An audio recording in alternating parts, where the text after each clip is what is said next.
Hello everyone, welcome on the presentation that is part of the College Week Live session for international students. My name is Jakub Tesar. I'm the Education USA advisor in the Fulbright Commission in the Czech Republic, and today I will talk about how to choose a college that is right for you. It's an important topic, and it's one of the most important steps when you are thinking about studying in the United States. I'll start with a short presentation, and then you will have some space for your questions. So we should, when we think about choosing a college that is best for you, you should really think about it very early. It takes a lot of time, and as I said, it's a very basic step, and a lot of students actually don't realize that United States is very diverse environment. The schools are very diverse. Each school is very different.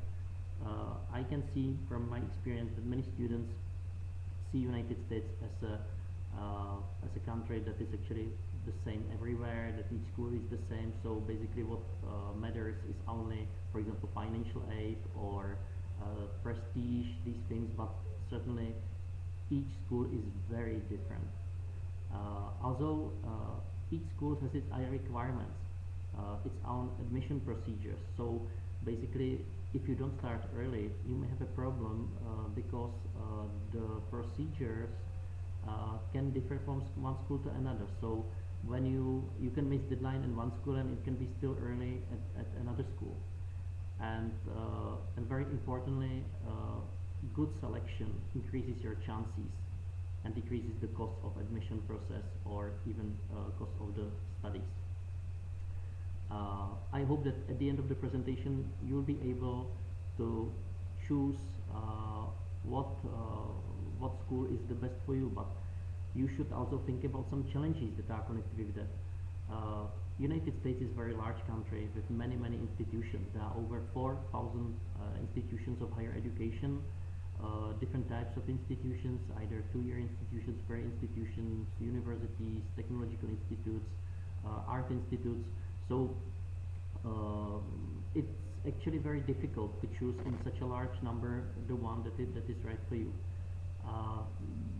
Also, as I mentioned at the beginning, United States offers a great diversity of schools and environments. So basically, everyone can find place that would be according to his needs or preferences. But the problem is that the students usually don't think about their own criteria. They don't really think about what they're looking for, and it makes it difficult because then you certainly have all 4,000 institutions on the list, and that's unbearable and that's not manageable actually for anyone. For international students, but also for American students, of course, there are many. It's not just about admission, it's also about financial questions, scholarships, costs of study, and these things. And altogether, it actually creates, and it's kind of paradox situation because you can feel that you are kind of swamped, you overwhelmed with information. There are so many institutions, so many information about the requirements, about the environment. But also, if you, for example, look only on the website, you only see great pictures, you only see, everything looks perfect, everybody's welcome, every place looks very good, and basically you can think that you don't have enough information. And especially when you're international students and you don't travel to the United States, you can feel that when you're looking at different schools, you still see similar things, and you have no points that would help you to make the decision. American students usually travel to campuses. They have school visits from school admission representatives, so they also have friends or parents that actually can know some of the institutions, and it's something that international students are usually missing. So they should rely on little different resources, and they can have feeling that they are either, as I said, swamped by the information, but also at the same time they don't have enough information to do qualified decision. Uh, Now we should talk about really the main point of the whole process of selecting school, and it is that you should be looking for the best fit. That's really the key thing, that you should be looking for your match. You should be looking for a space that is right for you, and uh, we'll talk about the process how to do it. But as you can see, it's kind of a puzzle. You should really find your fit. What it actually means. What do I mean when I talk about matchmaking?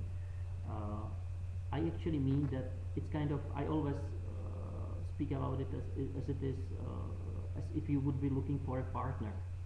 Uh, if I would be looking for a girl that I would like to marry, I should be looking for someone whose interests, needs, background are something that actually fits with my interests, needs, and background.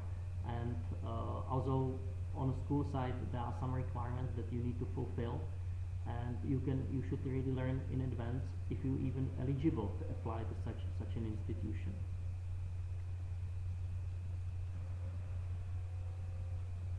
So you should basically start with questions. You should really start to ask yourself an important question, because if I'm looking for a match, I should know who am I, because otherwise I cannot find the best match, best fit for me. I should clarify my objectives. I should realize what environment is good for me, what I like, what I dislike, what I actually do not care about, because there may be some criteria that are maybe very, very important for someone, but doesn't have to be that important or important at all for anyone else. Even dislikes and dislikes, maybe like strong likes and strong dislikes, but it may be like, okay, I can still manage, I can still survive at the place, even it's not 100% what I'm looking for. Uh, and as I said at the beginning, the schools have requirements, so you should be able to fulfill these requirements. If the school has, for example, some requirement for language test, there may be some TOEFL score that the school requires, and if you don't fulfill that requirement, basically there's no way how you can apply to the school. Uh, you should also ask yourself what are your strengths, what are your weaknesses, what are you bringing to the campus, because it really works to both sides. So you are looking for the best school for you, but the school is also looking for the best student for you. So it should be really good match. And if you are looking, you have some requirements for the school, you have some needs. You also you also must understand that the school's got some requirements and want something from you actually. Um,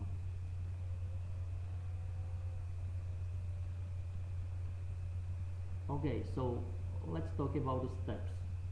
Let's talk about how to walk on that road to success, how to walk to that road to find the right school for you, because as I mentioned, it increases your chances for admission and even for financial aid. So there are basic steps, and the first step actually, but very important step, is to analyze yourself.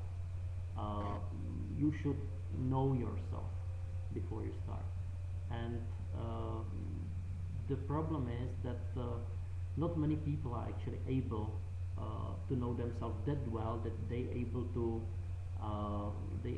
talk about their strengths, weaknesses, about their likes, dislikes, their needs.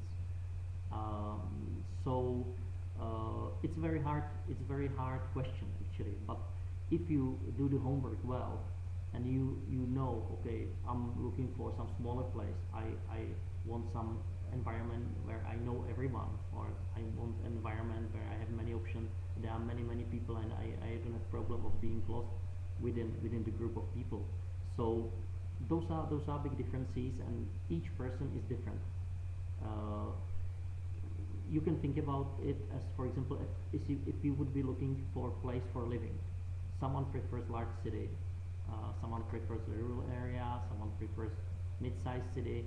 So it's basically the same if you're looking at schools. Everybody's got different preferences. There's no straight answer for everyone, but you should know what your preferences are.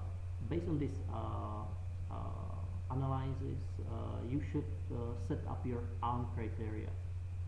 Uh, as I mentioned, for example, the location, the environment, these things. Then you did your homework on your side, and now you must be looking for information.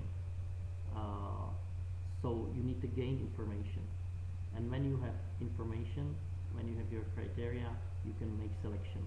You combine this, and basically it's kind of funnel that should give you the results.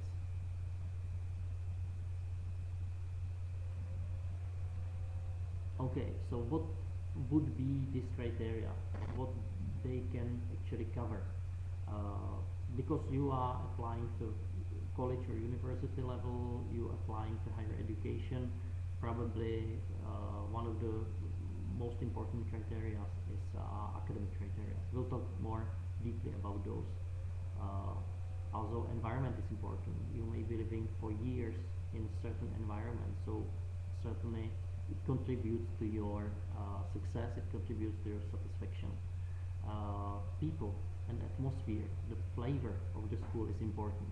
Uh, each of us likes different groups, different music, different rock groups, these things. So also that's something that you should realize when you're choosing a school. You're looking for a certain atmosphere. You would like to meet certain people. Also, finance is very important, especially in the US where all schools actually require you to pay tuition fees. And also, a lot of people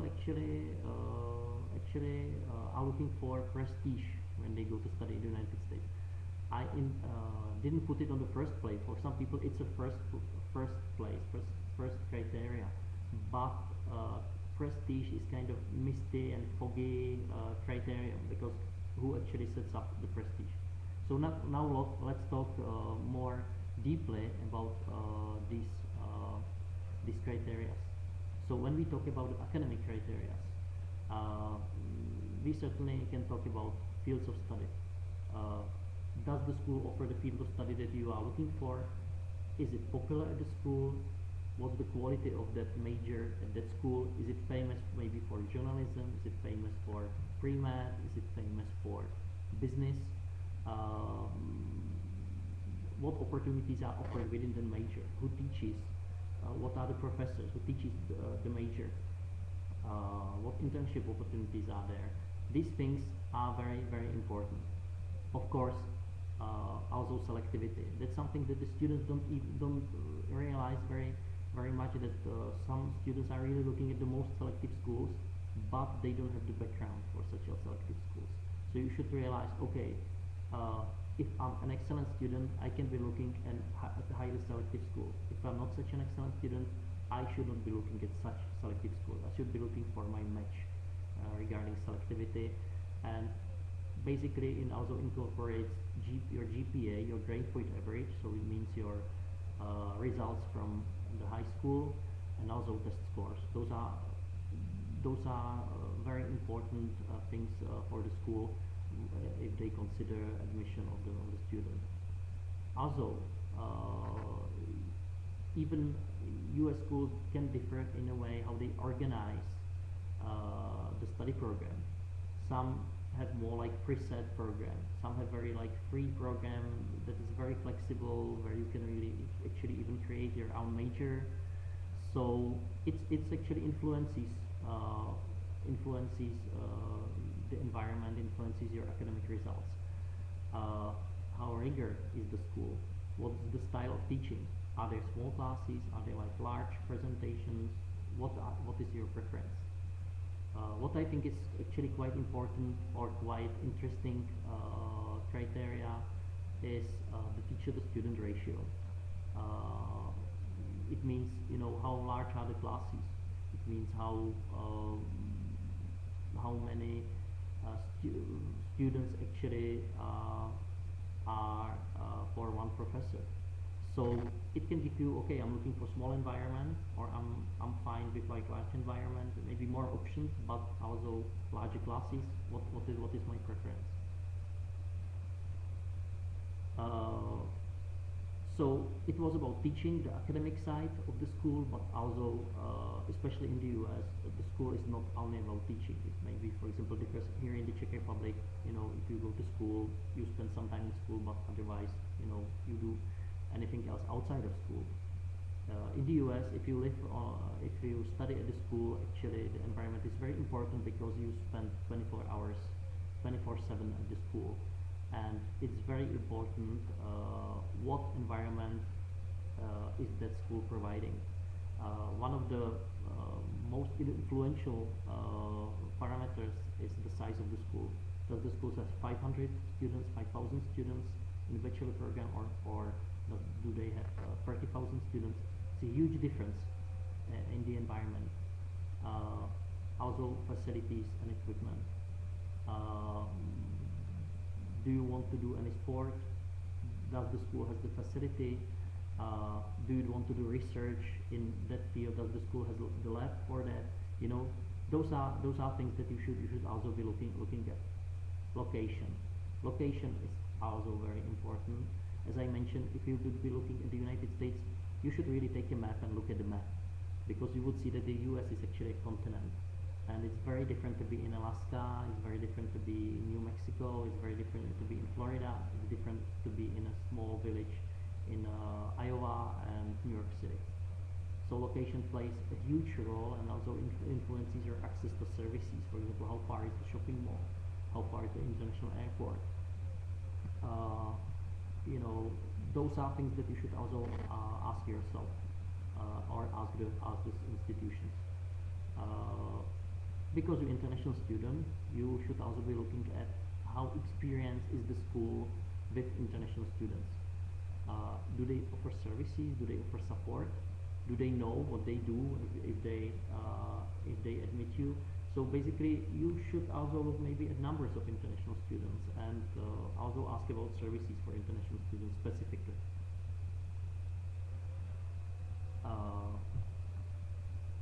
This category, people and atmosphere, people usually don't think about this category, because again, they think that basically it doesn't matter. But as I noticed, American students, if you look at the papers, you look at the numbers, you look at the selectivity, GPA, scores from the test, you look at the class size and everything, and then if you go to the campus and you just like or dislike the place, it's kind of less rational, but it influences your experience a lot. And so you should also pay attention to those things. And I said, in this thing, it's actually the disadvantage that you cannot visit the campuses, or if you can, your advantage, but most international students cannot. So they must rely on resources like websites and so on, and there you can find what the school actually writes about itself. What do they declare that is their educational philosophy? What is their mission? You can actually find a lot of important information about the people and atmosphere when you read the mission. You should look about the student body. How many international students are there? How many in-state, out-of-state students are there? How many students, from other U.S. states are there? What is the ethnic composition? What is the gender composition? What's the age composition? So those are things that actually influence the environment of the school. Also, as I mentioned, U.S. school is very much not only about studying and teaching, but also about student life, sports and activities. So you should be looking at the selection of activities that you can do. Is there something that actually is appealing to you? Maybe you ride bicycles. You like to ride bicycle. Is there opportunity to ride bicycle? Is there opportunity to play golf, soccer, these things? It may also include the Greek life, so these like U.S. sororities, fraternities that is usually international students are not very much familiar with, but they should, because it may also influence social life at the universities a lot. Another thing that influences or should influence your decision is the philosophy, in general, like broad view of people who are there. In US, you can find very different schools. They can be schools that are very conservative. There are schools that are very liberal. There are schools basically like for hippies. There are schools for people who really are very conservative businessmen. So you should really look at the lifestyle worldview, at philosophy, because you probably want to be in an environment where you feel good. And also in US, many especially private schools are actually connected with some religion. So it may influence your decision because you can see different levels how religion is actually implemented in campus life.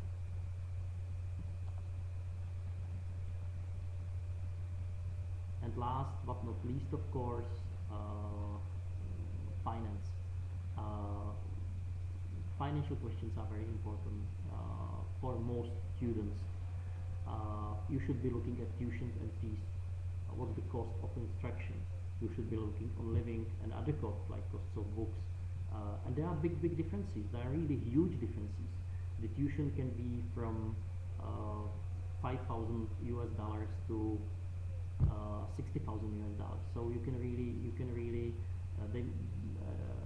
there's a really huge selection of that. So you should really know what is your financial situation, what you can afford, and if you cannot afford it, if there is availability of scholarships, what are the requirements of scholarship, what is the value of scholarships, because many schools can say, okay, we have scholarships for international students, and you said, yeah, that's great, but at the end you'll find out that actually, they will offer you just very small portion of the cost, and maybe it doesn't help that much. So you should be also looking at the costs, you should be looking at your funding, and you should be looking at the availability of scholarship if your funding is not enough.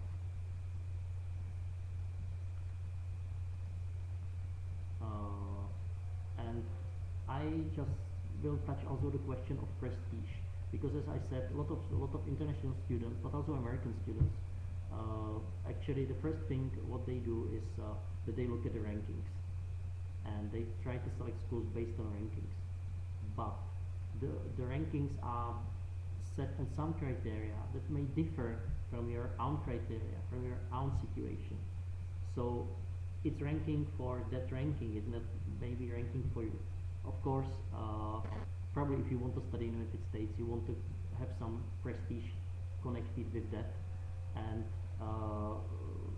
maybe if you come back and you will thank your grandma, okay, I'm studying in the US, and they will ask about the name of the school. But the problem is, and I can see it, for example, even here in the Czech Republic, that's public, and the parents and friends, they know only very few schools. They have very limited knowledge about US education, about US schools. So is it really, you really want to study the school just to please your grandma, that she would be happy that you studied on the school that she actually knows by name? Or you studied to get the education, to get into the world, to get the knowledge, to get the connection, you get quality. So that's a huge thing, and I think that I usually recommend students to forget that they actually ever heard about some US schools, they ever heard some names, like brand names, and they should start from the scratch. They should start with whiteboard and see and try to look for school that they like and they are good to match with, not just to say I selected the school because of the name. That doesn't really make much sense. But of course, if you want to use rankings, I would take it as kind of a reference. So for example, there are also some reference lists like Peace Guide or Princeton Review, and you don't have to be looking at the first 3 or first 10. You can be looking, okay, if I'm looking at some great US schools, you can be looking at 200 schools, first schools in the rankings, because still, if you look at 200 schools, if you compare it to the total number of schools, it's much it's a really still small percentage, like 10%. So you still have the elite school, even if it's school that you never heard about. but don't take that as a criteria. Uh, Actually, if you're looking at prestige and the name and the quality, so you can also talk to people if you have that opportunity. We tried, for example, create a network of students who already study in the US, and they help the students that are looking at the US schools. Usually, many schools have so-called ambassadors, so you can ask admission office if they can connect you to some of the international students, and you may discuss the school with the current international student there. Also, social media can be very good, especially there are some special servers where actually students are writing about schools. So if you don't know anyone or the school doesn't provide you with the contact, you can still read some references, you can still read some evaluations by students.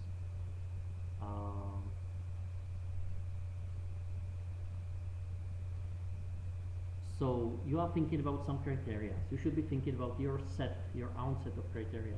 But then you need the other side, you need the information.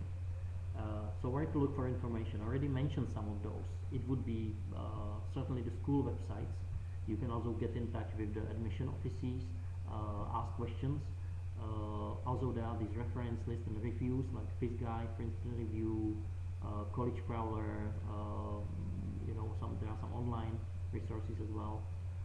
There are also some search engines. I really like, for example, Big Future by College Board. So if you go to collegeboard.org, you will find college search, and they offer great search engine where you can set up the criteria, and it will give you very nice list, and then you can also look at the profile of the school, and you quickly realize how actually each school is different. So I recommend that one, and it's very detailed, and you can really set up all kinds of criteria that I was actually talking about. And as again I mentioned, social media, I would also include, for example, school newsletters. You can become a fan of the school and see what's going on, what's the life there, and then you can say, okay, can I imagine myself in that environment? Is it something that it's appealing to me? Is it something that I would feel good at? So try to follow the school for a while. Try to get into the school life in advance if you have that time. Also, there are some opportunities like fairs. There are usually fairs from time to time in every country, or school visits. So try to go there, even if you don't see the school that was on your list previously, because you can learn a lot from just meeting the representative of the school, and it can give you an advantage, because maybe you can find a school there that and the school probably comes to your country because they want students from your country. So if you apply to that school, maybe you increases your chances, because you talk to the rep and you demonstrated your interest in that school, and it certainly influences the admission decision. If you have time and money to travel to the United States, it's actually very good to do campus visits. Like do what Americans do, and they do campus visits. But as I mentioned, most students don't have that opportunity. Don't be afraid to communicate with the school. In different cultures it's different. For example, in Czech Republic it's not very usual to communicate with the school, so I need to recommend our students to write an email, introduce themselves, ask questions directly to the admission office, because the US culture is very customer oriented, and then it includes also the communication with the school. And as I mentioned, if you know someone who's there, try to communicate with current students in the US schools. Okay, so you have information, you have your criteria, and now you should put it together.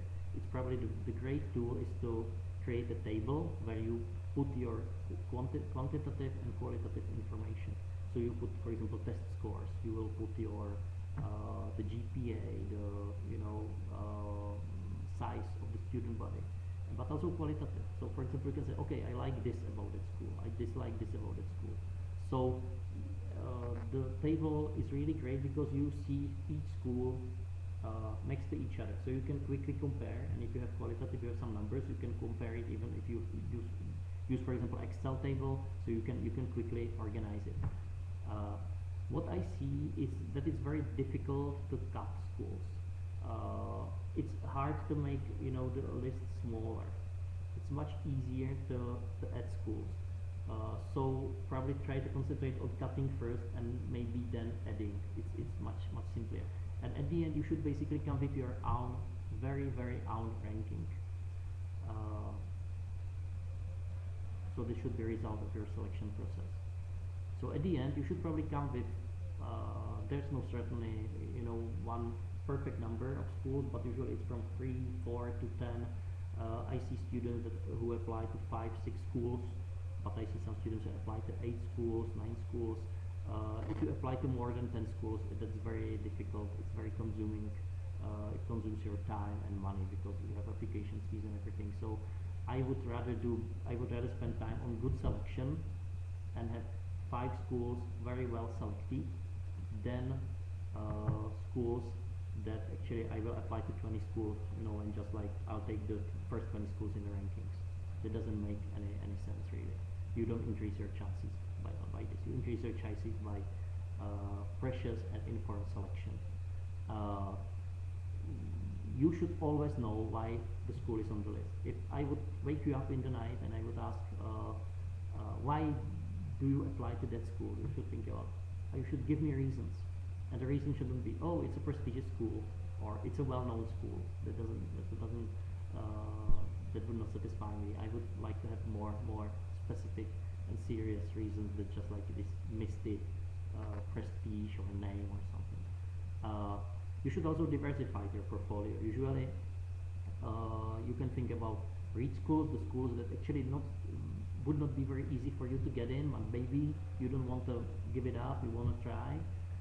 Fitting schools that you would see that, for example, your scores, your GPA, your background is actually very good fit for that school. And maybe you can think about safe schools, the schools that actually you would be a star for the admission officer.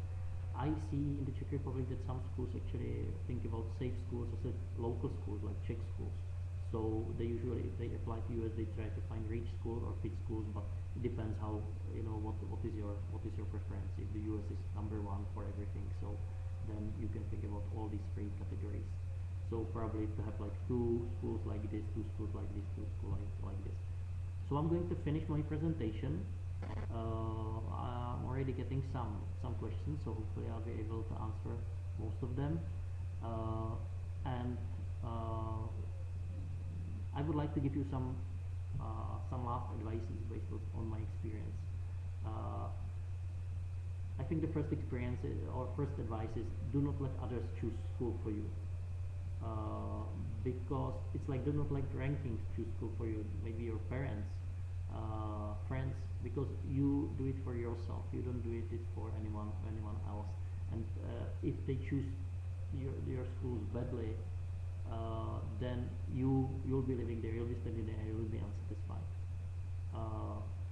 You should always be keeping an open mind. That's basically the weight of the likes and dislikes of your preferences. Not try to limit yourself that much that you would be missing some good opportunities. I usually say that it's very good to try to look for unbeaten tracks, to look for like black horses, to look for someone who no one else actually thinks about. Don't try to go with the crowd. Try to avoid the crowd. Try to find your own solutions, because it usually works better and increases again your chances for scholarship and admission. Also try to avoid perfect school syndrome. There's nothing like perfect school. It's like someone who's as I mentioned, someone who's looking for a partner and is looking, okay, I will marry only someone who is perfect for me. Nobody's perfect, and each school gets some advantages and disadvantages. So you should not be disappointed that none of the schools actually will be perfect 100%. There's no way how the schools can be like that. I also see a lot of students got problem with cutting. They said, okay, I read 25 profiles, I really love all of those. If you get to that point, really try to go even deeper, or as I said, listen to your heart, because if your mind, if your reasoning doesn't work, try to listen to your heart. And of course you can say, okay, and I'm still afraid that I cannot actually find a school that is I'm be applying at these 5 schools, but maybe there is one school that is perfect, and I missed it. Actually, it's nothing sure. It may be true, may not, but you can prevent it only when you do a thorough research in advance and you spend a lot of time on research. But only that is really 100% sure. So you're never sure that you don't miss anyone, but it's not reason why. Again, it's like partnership. There's no reason why you cannot marry that girl, because somewhere in the world there maybe can be a girl that that is better, but maybe not. So that's always a tricky thing. So as I mentioned, you should, when you do selections, you should follow your mind. You should follow your reasons. You should have criteria and do information, get information. But also, it's about your heart, it's about your feelings, because you are whole, you are human, you are body and soul, you know. So and you'll be living as a human. You're not a robot. You're not a machine that actually just follows the numbers. So even try to apply these things. Do you like the pictures? Do you like the video? Do you like the way how the school communicates? Do you like how people from the school communicate with you? Those are things that are actually in the process. Even you cannot rationalize them very well. So that's actually my last slide, and I will try to take a look at some of the questions. So I'll try to answer some. Okay, the question is, there are too many universities and it's very difficult to read every study plan for the career that I want. What can I do?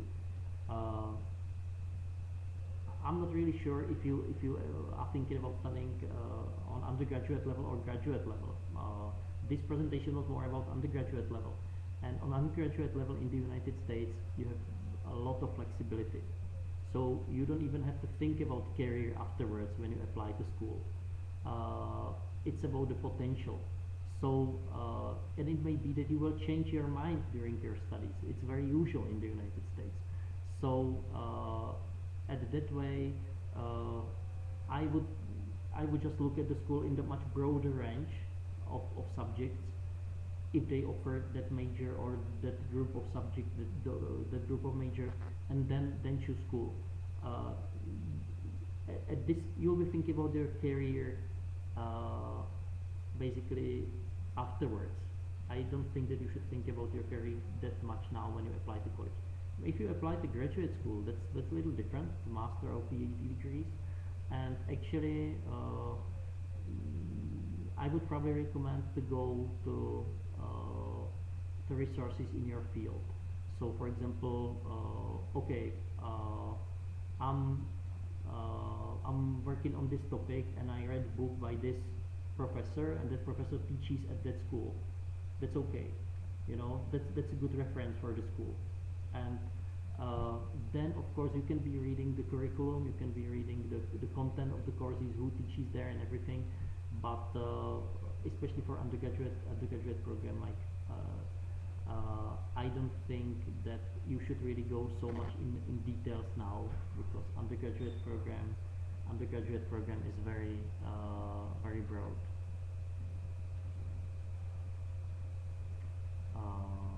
Okay.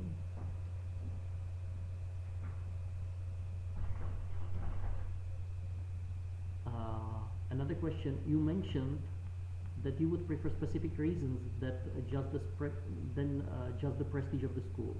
What do you think should be a good reasons? Environment, social life, quality of studies, or what? That was my presentation about. I can try to go back.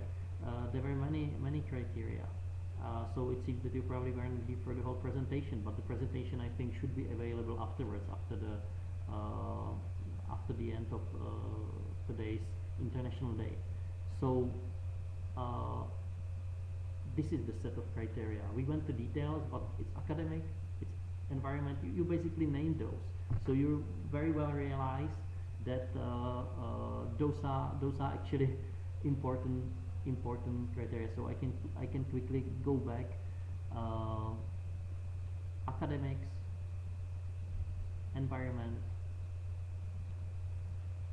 people and atmosphere, social life, finance, uh, and prestige also. It may be, especially in some fields, for example, in law or MBA for graduate study, the prestige plays much bigger role. But and you can take it into account, but it should not be based solely only on prestige, because it's very, what is prestige? It's very hard to define what is prestige. Okay, what would be another questions?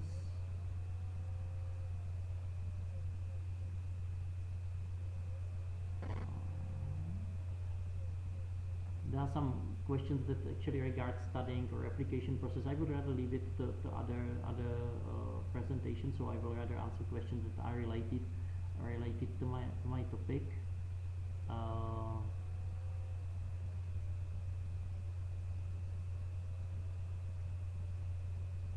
Okay, that's actually relates to the previous question. It's like, hello, I'm a Chinese students intend to study in the United States next fall.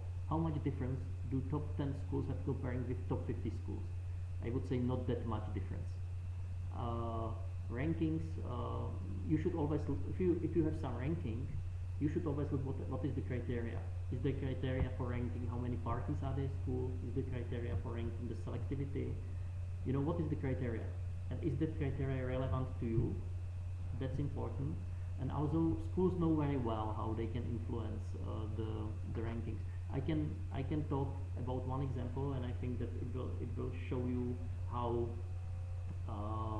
the rankings are actually, rankings were made by journalists to sell newspapers. You know, it's sometimes hard to compare apples and oranges, and basically that's what rankings do. And do you like apples or you like oranges? You know, any ranking cannot, you know, give you the decision. It can say oranges are actually sweeter or apples are sweeter, have more vitamin C, you know, these things. But so they can ranking on certain like data, but basically at the end you like apples more than oranges, even oranges are on the first place, you know, for the ranking. So that's basically what the rankings are about. And also the schools on the top of the rankings, for example, the famous ranking US News is based on one of the criteria is selectivity, and the worse is the smaller is or higher the selectivity is. So for example, it takes less and less persons, so the higher in ranking. And first, the school can influence that. The school can make a marketing campaign, you know, tell people we will admit a lot of students this year, a lot of students will apply, then they will select the same number as last year, and the selectivity will increase, and the school will jump in the ranking without any, you know, change in quality of teaching, for example. Also, the school that is on the first place, they have very high selectivity. Why they have high selectivity? Because they are in the first place, you know. So it actually feeds itself. That's kind of perpetuum mobile, you know. It's actually something that, you know, there's nothing behind it. It's just like complete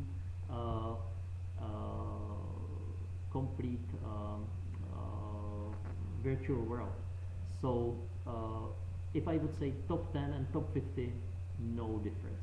I would say you can choose any school from top 50 and it would be probably, you know, as good as you can. That's actually a good thing, because you should forget if it's the school on the 12th place or 13th spot or 27. You know, you should really think if the school is good for you. But you can look at the first 50, first 100. You will find all great schools there, and within that group, that number, those numbers, you will be looking for schools that is good fit for you in many things. And also another thing is, okay, I'll be looking at just top 10 schools, but can I fulfill their requirements? Is my test score high enough? Are my grades high enough? And so those are also questions that you should ask. So as I said, there are many criteria. You should be really looking for a match. but you can take, certain number of schools from rankings as a whole group. As I said, like, you can still look at 200 schools, and you should be still looking at great schools. uh, I also, when I look at quality of schools, I look, because I think the quality is done also by what are the other students. So if I'm looking at the school, I would look at the GPA, at the test scores of the students that are admitted. Because if you only look at the selectivity, selectivity doesn't tell the whole story, because there are some schools where everybody applies, like Harvard. That's why Harvard's got the highest selectivity, because everybody applies, even if they are not a good match for Harvard. But there are some schools, like for example women's colleges. There's a much limited number of people, students, like only girls can study there. And also, not all girls actually prefer environment of women's college. So, for example, the women's college selectivity is, I don't know, 60%. But if you look at the quality of students who are actually admitted, it's as high as at Harvard, or very closely.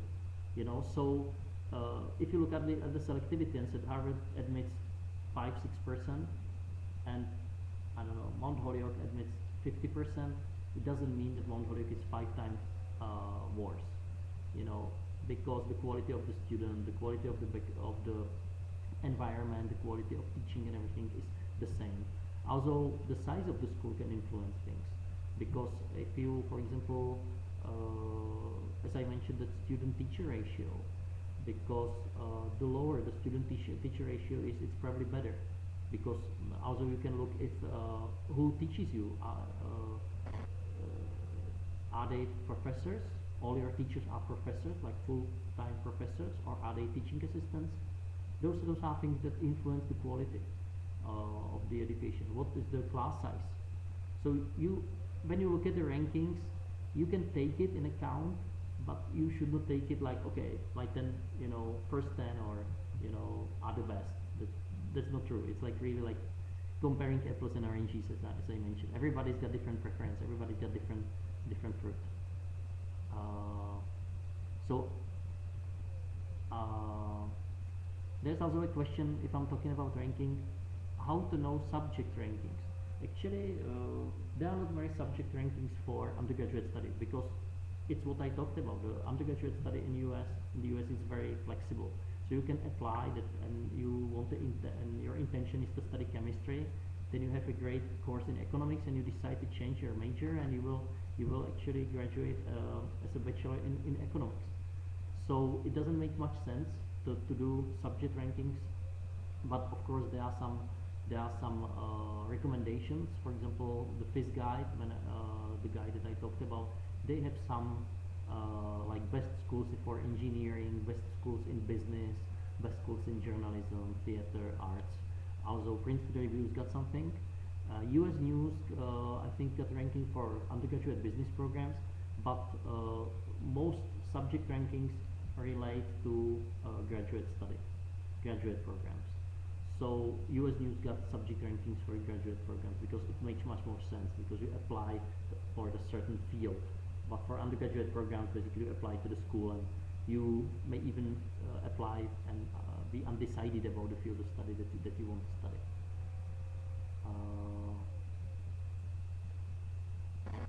Okay.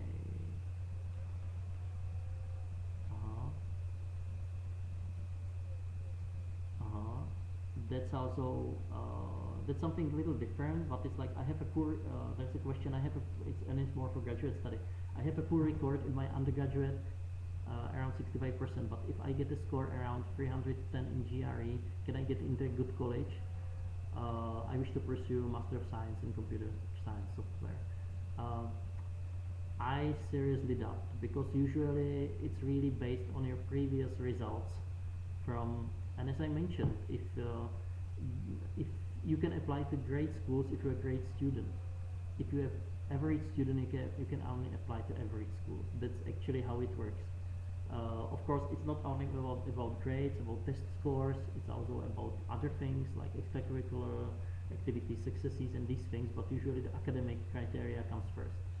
So, In the US, you will always find schools that will admit you, especially on undergraduate level, maybe a little difficult on the graduate level, because graduate level like master program is something extra. It's not the basic. It's not everyone continues in graduate program, so the graduate school can be more picky about the candidates. But for undergraduate programs, you will always find school in the US that will admit you.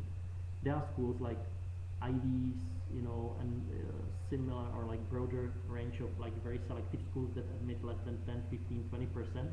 Those are highly or extremely selective. But there are schools that admit 30, 40, 50, 60, 70, 80, 90%, even 100%. So everybody can find a school that will admit him, even a poor student. The question is, however, of course, it's connected with finances, because if you're looking for scholarships, that's where you must offer quality. So if you're a poor student, you cannot really expect that you'll be admitted to great school with great scholarship.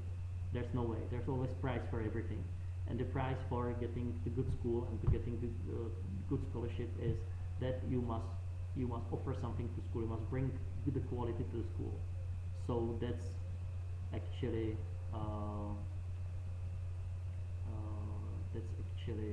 how it works.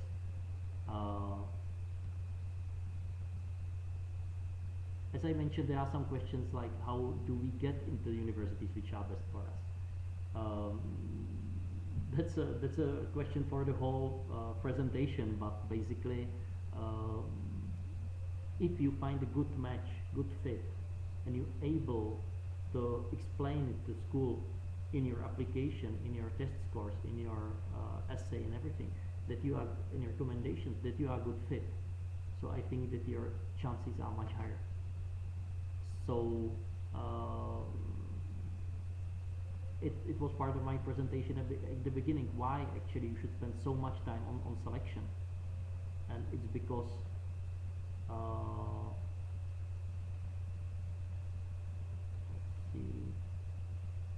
because you can really increase your chances for everything. And but really the fit. If you're not fitting, then your chances would be low. And that's why it takes a lot of time. And I always recommend to start early.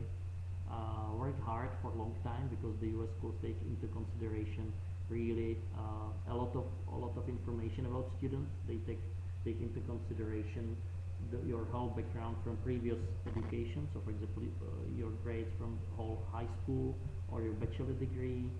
They take into consideration your activity. So you should be active. You should have a great test scores. So you should have a great record of successes. Great recommendations. You should be an active person.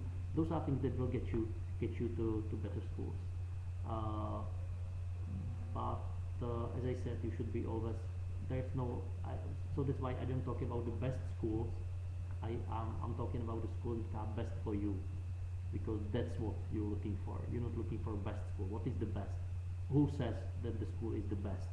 And who says, if someone says that, is it really true for me that the school is the best? Or so I always I talk about the partnerships. I talk about the fruits. I can talk about like cars. Porsche is certainly a great car, but if I have a great family and I need a car with 7 seats, it's probably not the best car for me. So I should be probably looking somewhere else. And as I said again, it's the same is true. Everybody's got different needs. Everybody's got different eligibility. Everybody's got different perspective, and the school is like your partner, and you should be looking for the best partner for you. Okay, some more questions. The finance, we can think about. Let's talk about the finance. Okay, finance is important, and maybe it's a very important criteria. You should be looking at tuition and fees. You should be looking at living and other costs. So altogether the cost of the studies, but also if you need that, you should be looking at availability of scholarships, the scholarship value. If the scholarships, if you eligible for the scholarship as an international student, and as I mentioned, the Big Future search engine by College Board, you can find plenty of information there. You can actually set up if the school offers scholarship for international students. You can check the point for search, and also if you go to details like the school profile, you can even find the amount that is distributed among international students, and number of students who receive that. So you can do very quick calculation, and you can find out what's, for example, the average scholarship at that school. So I really recommend to use Big Future College Board for that. Okay.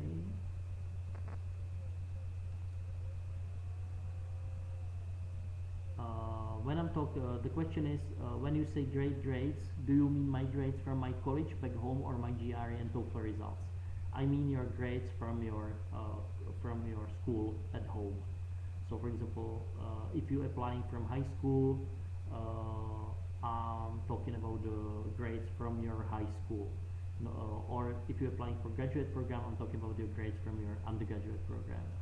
Because US schools really look at your academic background and how you worked academically in longer period.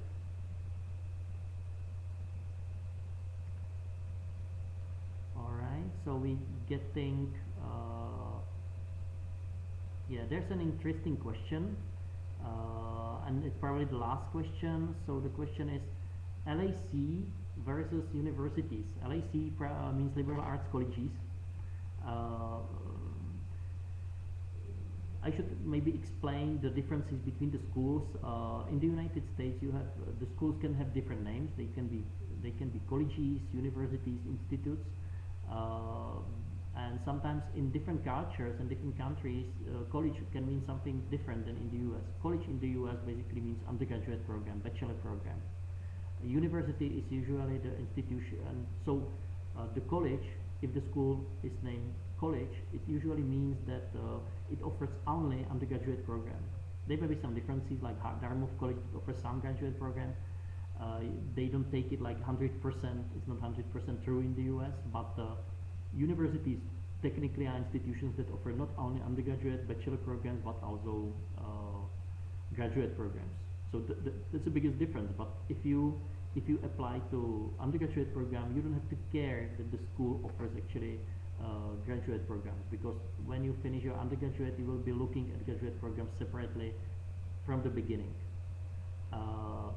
And liberal arts college is a special institution that usually is very small. They usually have small number of students, like maybe less than 2,000 students, and they concentrate on liberal arts. It means usually it's social sciences, humanities, natural sciences. They don't usually offer business or engineering, but there are exceptions as well. They don't offer like professional training. They more offer, like, I would say, like learning about the world. It means that, for example, more than if you major in something, half of your subjects are from that major, but let's say 50–60% you can choose subjects from different majors, different fields. So you can, for example, you can major in psychology, but you can take computer science as a course, or you can take Italian literature, or you can take astronomy, So that's kind of really you try to learn about the world in the context. It teaches you how to think, how to be flexible, how to learn, how to study, but it's not that like professional preparation. That's why there are not that many like engineering or business courses. So it's usually broader than maybe at universities, but also universities can have liberal arts. For example, if you look at Yale or Princeton or Harvard, their college, their faculty, their school for undergraduate students is actually liberal arts college. So it's very broad. It's very learning about the world. Than like professional training for engineering position, something like that. So it's up to you. What do you prefer? I know that students from Europe, for example, they prefer liberal arts colleges because it's something that they don't have in Europe, because in Europe and in Czech Republic you must choose certain field. You cannot really be that flexible like at liberal arts college. So that's actually the last questions. I think our time is out. So thank you for following me. I hope it was helpful, and I hope that you have a productive day today and you learn a lot about studying in the United States. Thanks a lot. Goodbye.